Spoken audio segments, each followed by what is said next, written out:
Kecelakaan yang terjadi di simpang exit tol Bawen adalah cerita berulang soal kontur jalanan simpang yang menambah parah dampak terjadinya kecelakaan.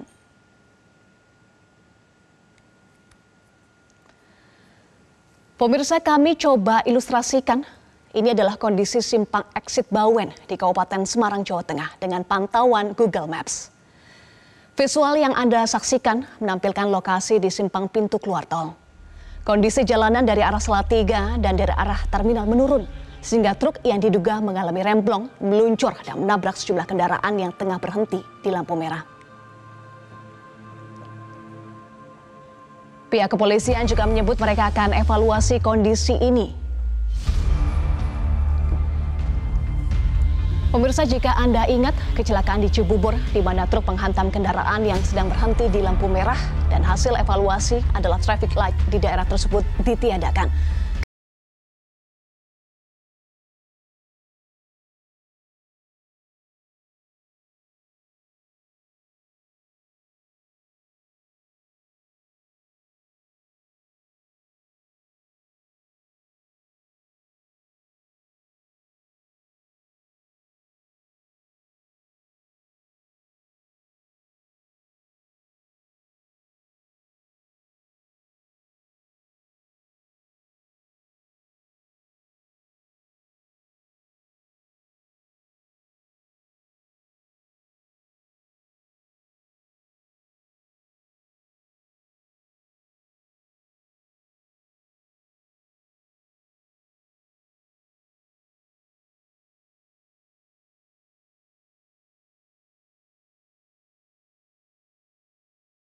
Tahu informasi lebih lanjut, kita akan membahasnya dengan Kombes Pol Agus Suryo Nugroho, Dirlantas Polda Jawa Tengah melalui sambungan Zoom.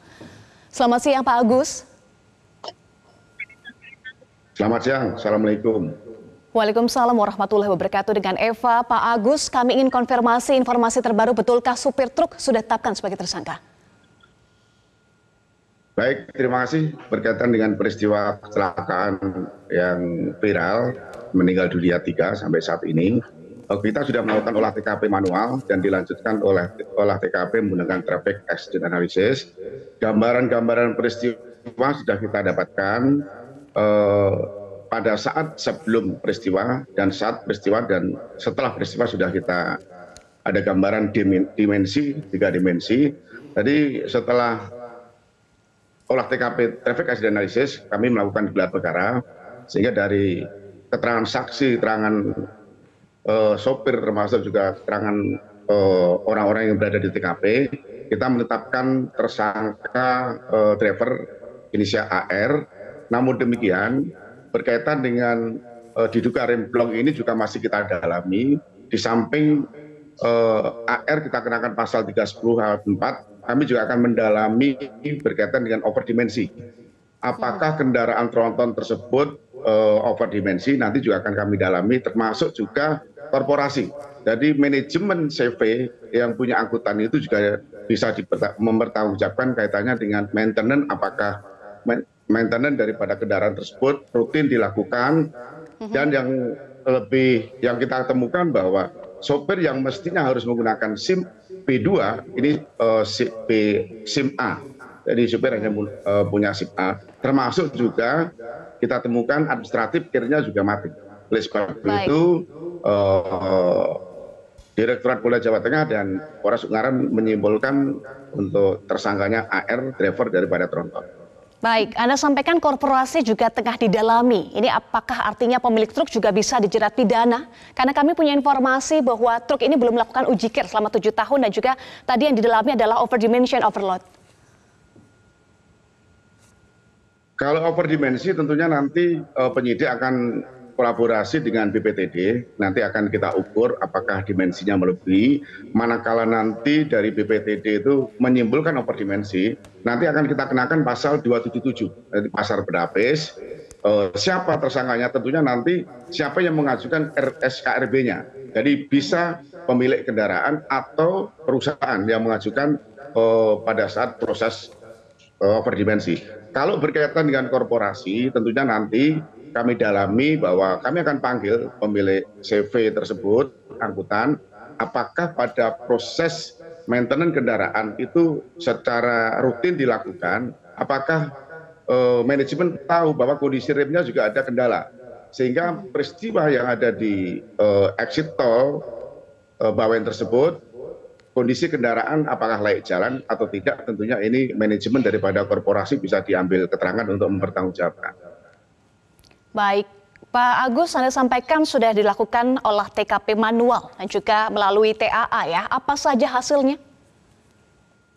Tentunya untuk olah TKP manual, kita bisa mengetahui kondisi yang sebenarnya di TKP, kita bisa mengambil saksi-saksi yang berada di TKP, termasuk traffic accident analysis dengan sistem 3 dimensi, kita bisa melihat animasi peristiwa kecelakaan yang sebenarnya yang kita gambarkan di 3 dimensi tersebut, bahwa kecepatan kendaraan, posisi kendaraan sebelum terjadi kecelakaan, pada saat tabrakan dan setelah peristiwa tabrakan ini bisa kita gambarkan, termasuk tentunya juga kita mengambil keterangan dari saksi ahli, baik itu ATPM termasuk Dinas Perhubungan, untuk memastikan bahwa fungsi rem tersebut sebetulnya seperti apa. Ini kami masih menunggu keterangan itu juga.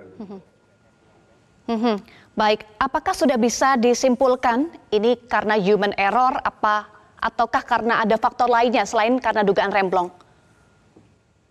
Kalau sementara hasil pemeriksaan terhadap saksi yang sudah kita naikkan sebagai tersangka, driver itu adalah fungsi remnya gagal. Jadi mungkin light kendaraan tersebut ini nanti akan kami dalami lagi ke korporasinya, sehingga nanti bisa match antara keterangan dari sopir termasuk kernetnya, termasuk juga nanti audit maintenance daripada kendaraan dari sisi manajemen dan korporasinya.